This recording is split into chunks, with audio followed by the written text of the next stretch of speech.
we still don't know for sure whether Donald Trump was hit by a bullet, whether he was hit by glass fragments, whether he was hit by shrapnel. We don't have those details. We actually have no details from his physician, even though this man is still a Secret Service protected, and presidential candidate. We knew almost nothing. Why? Why don't we know that much? We know that 3 people were shot. 1 person, unfortunately, was killed at the rally. We don't know where they were sitting or standing relative to him. We don't know why, for 9 full seconds, Donald Trump was allowed to stand back up during an active shooter situation, even though they, at that point, had said the shooter was down. How would they have known if there were more shooters or not? Nobody knew that there could have been 5 shooters for all they knew. Yet they allowed him to stand up in the middle of that, crisis and pose for a photo and fist pump the air so he could get the iconic photo. And then they allowed him to stand up again outside of the SUV instead of just shoving him into the SUV. That seems really unusual. What is the actual injury to Donald Trump's ear that's under that bandage? Shouldn't we know that by now? It's weird. And there doesn't seem to be a whole lot of curiosity about it, in the sort of media world, my profession. It's weird, right? Where are the FOIAs? Why isn't the New York Times aggressively pursuing his medical records? It's just weird. Just a strange thing that I've noticed. And I don't know if you guys have noticed it too, but it's weird. All right, guys, so what you just saw there was Joy Reid asking all the wrong questions about the failed assassination attempt on Trump, okay? Because in her mind, the questions that the mainstream liberal media should be asking is whether or not Trump was actually shot, okay? Why was he allowed to get this iconic photo that's going to help him win the election?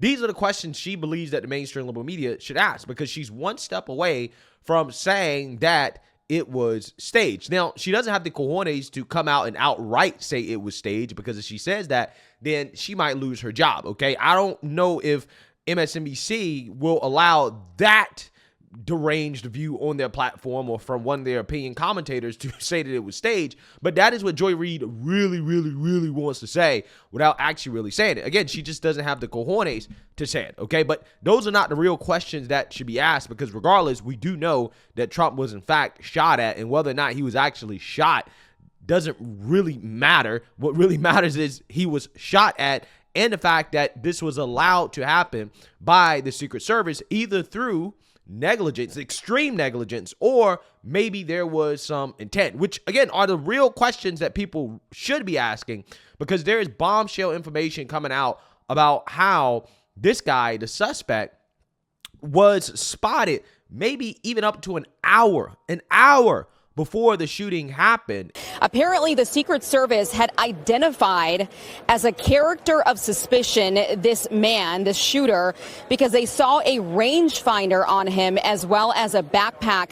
And this all happened more than an hour before the shooting actually occurred. So they saw the guy and they identified this guy as suspicious. Now, more details coming from a source familiar here who was also in the meeting tells me that about 10 minutes before former President Trump went onto the stage, they had gone from looking at this guy as suspicious to now looking at him as a threat.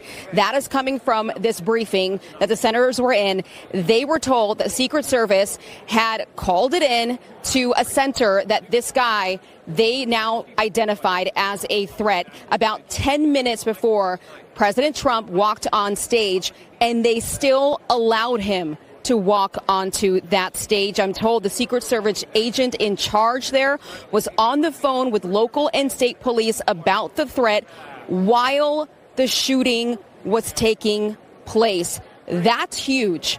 And that is raising a lot of concerns and now major calls for the director of the Secret Service to step down immediately. He was just allowed to walk around with a rangefinder to basically set up his shot, to get on top of the roof and to shoot at the former president without the Secret Service or local law enforcement stopping him before doing that. And the most shocking revelation here is the fact that Trump was allowed to take the stage despite the fact that Secret Service and law enforcement knew about this guy and had identified him as a threat minutes before he took the stage. Okay, you would think that, common sense would dictate that, hey, we shouldn't let the president take the stage when we know that there's a threat in the area, right? We shouldn't be allowing that, but they did anyway. And people who are actually really concerned about the safety of the former president are asking questions. They're confronting Secret Service Director Kim Cheatle about why this was allowed to happen. And that is what happened at the RNC as some Republican senators, including Miss Marsha Blackburn, pulled up on Kim Cheatle as she was walking around to confront her on some of the new bombshell information that is coming out about this shooter. And again, why was this allowed to happen? So I want to talk about it, but before we get into it, I want to let you guys know, if you like my channel, you want to support my channel, you can check out my merch. Like, for example, the shirt that I'm wearing right now, the Make Biology Great Again shirt. You can check it out at my website, gforemanbcp.com. You can get 20% off using discount code TEAMBCP. So without further ado, roll the clip. Ladies and gentlemen, please welcome Afghanistan veteran. Go ahead, son.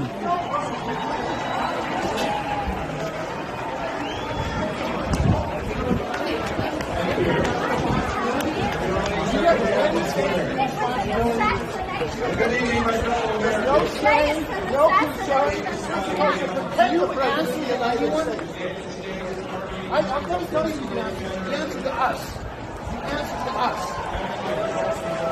This is exactly what you're doing today. This was an assassination attempt. You owe nothing. Answers. You owe President Trump answers. You cannot hide from to the people of the United States. You're the head of the Secret Service. You owe answers. You owe answers to the Senate, to the House, to the President, the past President, and you owe answers to the president. The president should have this to protect you from crying out loud. David Spunt is live from Washington. And let me just add to that, David, as we get into you, that one of the reasons the senators were frustrated is that there was this call yesterday, and apparently you could press a number if you wanted to ask a question, and none of the Republican senators were called upon to ask a question. So that was building up the frustration. What is your report there on the investigation from that perspective?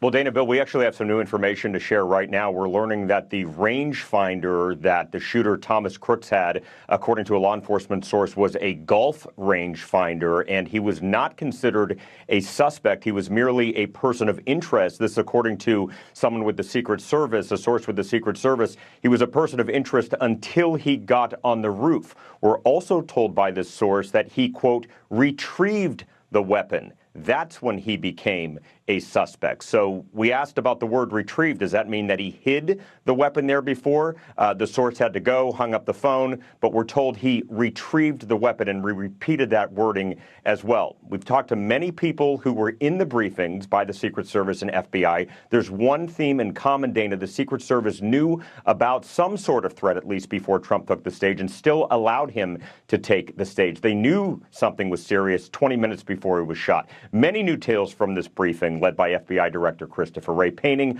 a more detailed picture of the shooter, Thomas Crooks. Now, Fox is told the Secret Service agent in charge was on the phone with local police about this threat at the exact moment Thomas Crooks opened fire at 6:11 p.m., hitting President Trump, killing Corey Compatore, and wounding two others. As for Crooks himself, Fox News has learned that the senators were told Crooks wrote on a gaming platform called Steam, writing, quote, July 13th will be my premiere. Watch as it unfolds, end quote. When investigators looked through his laptop at the FBI lab in Quantico, they found searches of Donald Trump and Joe Biden, also the July 13th Trump rally, when it was going to be held. Police found a second cell phone at Crooks' home, along with bomb-making material. The second cell phone has 27 contacts. Authorities are going through those names to conduct even more interviews. Now, that phone is separate from this phone. This is considered his primary phone. This was seen next to his body after a Secret Service sniper took him out. There's also a remote control authorities believe could have been used as some sort of transmitter or detonator device. More than 200 interviews thus far by the FBI. Still no definitive ideology or motive, at least that they're sharing publicly, which is notable for investigators. And we're told. Yeah, so you've seen that, you heard that. Okay, I think that the main question that should be asked is, why is Kim Cheatle still the director of the Secret Service? Why hasn't she been fired yet? Okay, because in my opinion, if Democrats really want unity, which they don't, they would fire this woman. Okay, she is in charge of the Secret Service, and at the end of the day, the responsibility has to be on her to make sure that the Secret Service is conducting their operations correctly. And clearly, there was a huge mistake made, or just extreme negligence, or maybe some intentionality that led to what happened that day, and she should be held accountable for it, okay? I mean, at this point, I'm not entirely sure what is the reason for her still keeping her job. She should be fired, okay? And I don't blame these Republican senators who confronted her to ask her more questions, because we're not getting real good answers to, again, why or how this happened, okay? We're getting a runaround, and a lot of people are getting frustrated because the more information that comes out, the more that it shows that, yeah, this is not right, okay? There's definitely something fishy going on here, and we have more information about the mass shooter and some possible clues about his motive, because he had one guy who was a classmate that knew him from the time that they were in school together. He came out and he basically stated that this guy, unlike what the mainstream liberal media is trying to put out there, this guy was a Trump hater, okay? He was a Trump hater, and it just seems like he didn't really like politics at all, or he was disillusioned with politics. But I want you guys to listen to this guy's testimony, because I think that his testimony, along with some of the other things that we're learning, I think that we're kind of getting some idea of what the possible motive could have been. Take a look. Thomas was a quiet kid unless there was something that he was passionate about, politics being one of them. He just did not like politicians, especially with the choices that we've had. He did not like our politicians. It was especially during 2016. It was Bernie Sanders, Hillary Clinton, all of them. He showed that he disliked all of them. Did not like any of them. So I brought up the fact that I'm Hispanic and, you know, I'm for Trump. And he said, well, you're Hispanic, so shouldn't you hate Trump? And I was like, no, he's great. I mean, like, he's a great president. And he's, you know, he called me stupid, or insinuated that. He's like, well, that's kind of stupid. If he was a know-it-all. So, like, once again, if he was passionate about something, he would just talk, and acted like he knew everything, especially politics related. And he would say it in a tone that was like, I'm better than you, in a type of way. And, you know, meanwhile, it's like, dude, we're in the same classes. You know what I mean? We're talking about the same stuff here. And whenever it comes to politics, I mean, at the end of the day, I can agree, you can disagree, I can disagree. We're not even nothing about it. Like, at that point, it doesn't matter. At that point, it's, you know what I mean? We're just starting to figure out who we like and all. But, yeah, he was real smug and arrogant whenever he was talking. And whether that was his way to try to make friends or be funny, I don't know. But it got under my skin a lot. So, his friend group, they were known for being, like I said, like, just out there, a little bit more recluse. Some of them didn't even show up to school. Some of them went homeschool. Some of them, I think one of them went to, like, a private school. They were definitely the type, and they did make threats to shoot up our school. And that year, I believe it was our freshman year, because I had left our freshman year. Before I had left, you know, everyone going through Snapchat, everybody's texting, everybody, you know, saying this, that, and the third. Everybody was saying it was Thomas who made a threat, and it was that friend group. Everyone was mainly blaming the friend group, but a name that kept coming up was Thomas. And he never did anything, you know what I mean? He left school for a couple of days. It wasn't anything like a suspension or anything. It was just a couple of days. He was not severely bullied.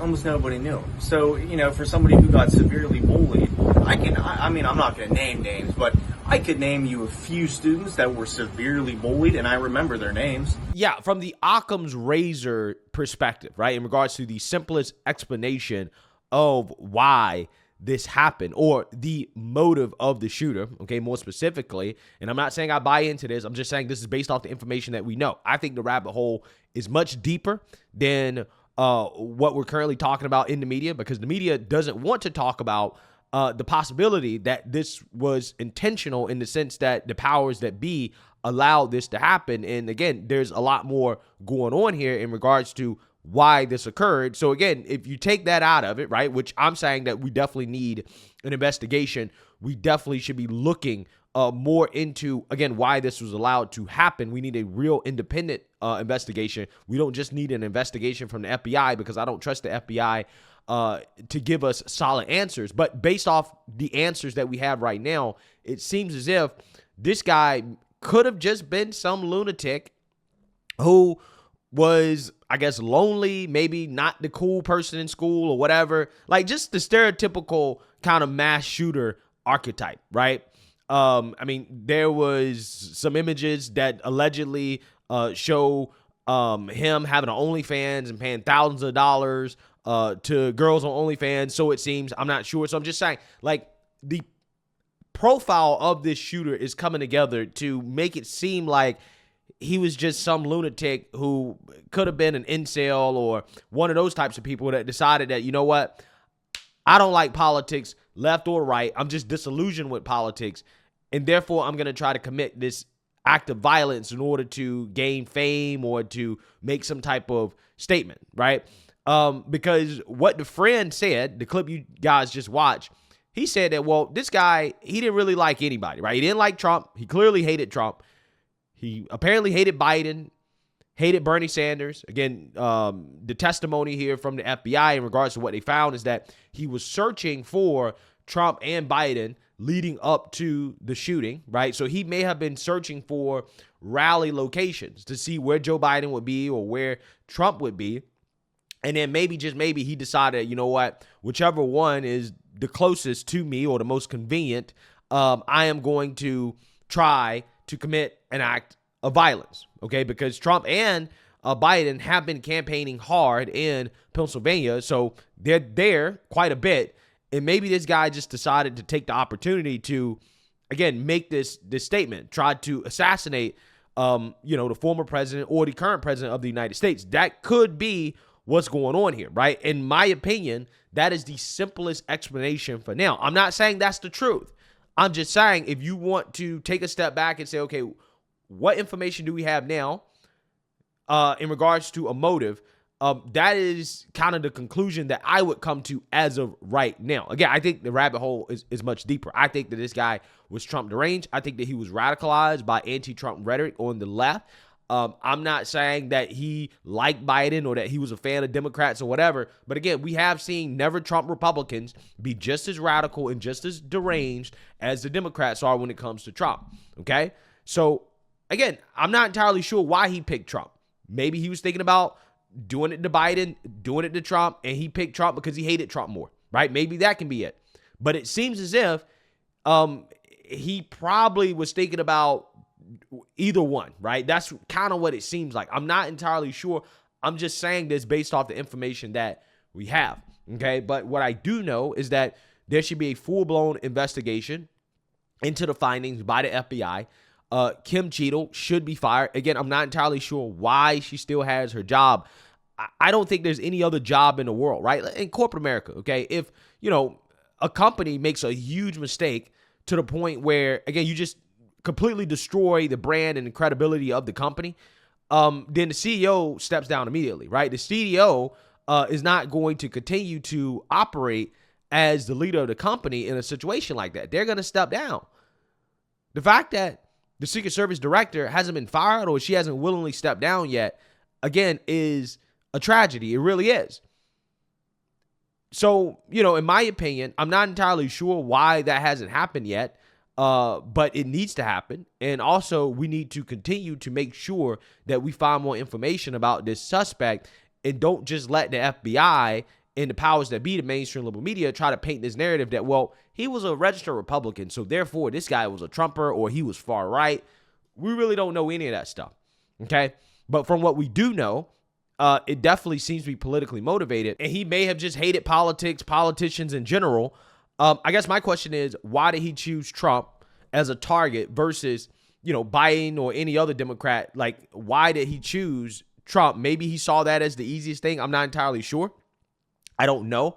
But again, I think the answer probably will lie in investigating the Secret Service and some of the communications of the Secret Service before that. I think, again, there needs to be a full-scale investigation because, again, a lot of stuff is just not adding up, right? It's just not adding up.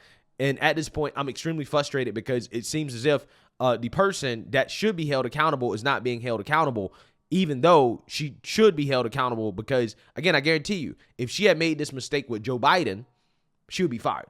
She'd be going already, right? But because it was Trump, though, well, we can just let her stay in her spot, in her job, even though she has proven that she can't protect the president of the United States, right? The former president, okay? So, again, it's just, very interesting, very fascinating to see how things are unfolding. But at this point, I think there's more questions than answers.